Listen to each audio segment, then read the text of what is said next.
Velkommen til Sju-Lag Stevne. The little Norwegian I know. We are going to begin with our anthems, and the first one will be O Canada, followed by Ja, vi elsker dette landet.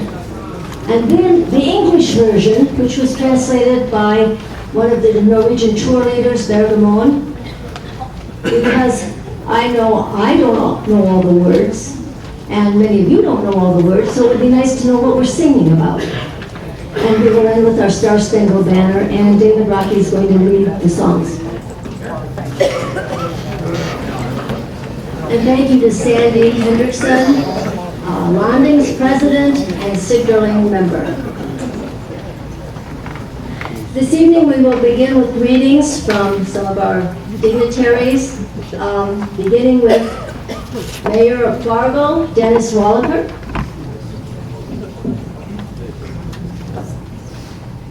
Good evening. Good evening. Very impressive group. First of all, to get rid of a little understanding about where my family's from. My father and my grandmother came from Norway in 1920. My dad, I think, was about 10 years old at that time. And they came here by train to Fargo. She worked in a farm called the Powers Farm south of Leonard, North Dakota. And we met a friend of hers from Sullivan, Sigdalslag, and they got married and they farmed down there in that area. So I don't have to go very far back. I've been to Norway twice, and I hope to go back again at least once more and do a little more research. Zona Matheson sitting down here in front, and then John Peterson, both have agreed to continue the search for our family on my father's side. I have plenty of information on my mother's side. Her father came from Norway. So we're basically 100% Norwegian. And I'm proud of that. I'm very, very proud of that. That's been a big part. And Norway if you haven't been there, it's just the place to go. Just absolutely wonderful. When we flew into Oslo, we took the train to Bergen. We took the train to Oslo, and then we took the train across from Oslo to Bergen, and then we rented a car and went up. And we stayed in the Wallaker Hotel, which is on the Sudney Fjord, and so forth. So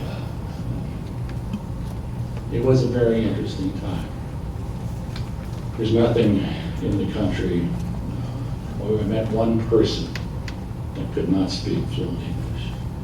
So there is no problem there with the language barrier. I still have relatives there on my mother's side. They live in the Dakota Islands, which is in northern Norway and so forth.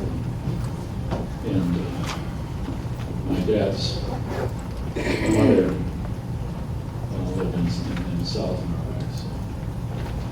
So first of all, we want to welcome everybody here. We're very happy that you're here. I know it's a little warmer than usual. The street fair is on. There's all kinds of ethnic food down there and so forth. So it's a good time to be in our city, except it's a little too warm. And I'm supposed to be at a baseball game. My grandson's playing baseball right now, so he's not having a good time. It's interesting about heritage, and I don't know any organization that does a better job in dealing and trying to remember and extend and so forth the heritage. I think the Sons of Norway in Fargo is one of the largest in the United States. And that's because they have a vigorous group of people trying to get our children, my children, I have 2 daughters, interested in our heritage. Is starting to turn back a little bit. They're finally getting some interest in it. So I have all these volumes of stuff that give them someday their heritage. My father he's passed away. My mother still lives in Bethany Nursing Home in the city of Fargo. She's 91. So she's lost a little bit over the time. She started to shrink like a lot of people do and so forth. And she has a little dementia and so forth, but she still recognizes me and it's exceedingly good part of the process. I have a sister that lives in New England now. She used to live in Los Angeles. And we're going out there for her son's wedding on Nantucket Island sometime in the first week of September. So that's enough about my family. I still think this is amazingly a good process for everybody. Our heritage is so important. First of all, we're Americans since we came to this country. Some of us were born here and some of us weren't. But it's very important to maintain your heritage. It cannot be overwhelming, but it is extremely important to understand where you came from. One of the things we always hear about our staff and our employees is they're all hardworking and they all try to do a good job. And why is that? It's because of the heritage from North Europe, as far as I'm concerned. I mean, I think that's a big part. So have a good time, enjoy yourself, and thank you for inviting me.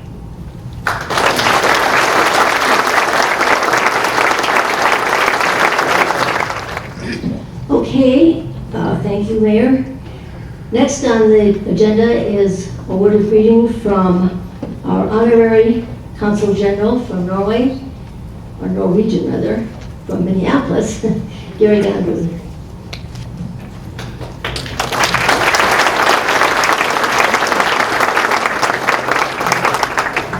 Thank you. It's a pleasure to be here, and I'm, along with the mayor, I'm impressed with this gathering. Mayor and members of this Stevne. This is the largest Stevne that I've seen, and it's a Sju-Lag Stevne. That's unprecedented cooperation for Norwegian. And I think you know of where you came and what I'm talking about. It's just great to be here at these. I see so many familiar faces every time I come to a Stevne. And I always find a bunch of people that know where Sunburg, Minnesota is. I don't usually find that in the city of Minneapolis. So it's my pleasure to be here and bring you greetings from Norway.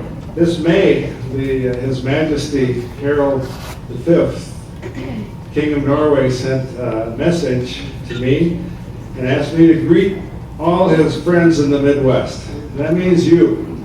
Whether you're from Albuquerque, my good friend, or from the West Coast or not, today you're Midwesterners and the King is greeting you. As the mayor said, we live in a diverse world, but knowing and celebrating our heritage helps us understand ourselves and helps others understand us and themselves. I'm a lightning rod in Minneapolis of Norwegianness, and I have more great discussions with Poles, Ukrainians, Jews. It just rolls out of them because they know it's safe. Because I'm always talking about Norwegian anyway, they got to get their 2 cents in. But that helps us understand each other. Norway is a modern nation today, supporting NATO, Afghanistan. They're in Afghanistan, Libya. We've had a troop exchange between Minnesota and Norway for 39 years. 150 soldiers every winter go over to Norway, and 150 come to our Camp Ripley. That's the largest troop exchange of its kind in the history of the United States Army. That's very significant. Norway values its strategic relationship to the United States, and that's because of what you do with our heritage. They feel very close. They see you every other summer, so So they can't help but being close to the United States, but located where they're located, and they enjoy a strategic relationship with the United States. And as most of you know, the studies or census show there's more Norwegian Americans in the U.S. than Norwegians in Norway. The Royal Norwegian Consulate General in Minneapolis supports this celebration. I know that many of the logs and the people I see here support many of the other things we do. We see a lot of each other, and that's as it should be. As many of you know, we're very busy planning for visitors this October. His Majesty Harold and Her Majesty Sonia have announced their intention to make an official visit to the United States, to Minneapolis, for 8 days in October. Very long. While they're here, they'll visit Luther College, St. Olaf College, Augsburg College. They'll invite Augustana and Concordia for a special reception. They couldn't get there. On October 17th, they'll travel to Duluth, where His Majesty will rededicate Anger Tower. Anger Park, 500 acres, and the tower was given to the city of Duluth by a Norwegian immigrant. Crown Prince Olaf, on an epic tour of the United States in 1939, dedicated the tower that was just constructed. Using the occasion of this visit, the mayor of Duluth, he said it was the first unanimous vote of the city council, since he's been in office, voted to redo the Anger Park, fix it up like new, the whole park, and His Majesty Harold V will rededicate the tower that his father. That'll be a very public celebration. If you can get to Duluth in October, they assure me that the sun will be shining and all the leaves will be on the trees. And then when they depart on October 18th, they'll dedicate a Amundsen exhibit that was prepared by the Fram Museum in Oslo, 56 panels, and will decorate the Minneapolis-St. Paul Airport, a big long wall, and it'll be left there for several months. So every traveler coming through the Twin Cities will see Amundsen's 100-year anniversary of the discovery of the South Pole. So I congratulate you for keeping this heritage alive. It's meaningful for all of us, and I assure you what you do is meaningful for Norway. Thank you.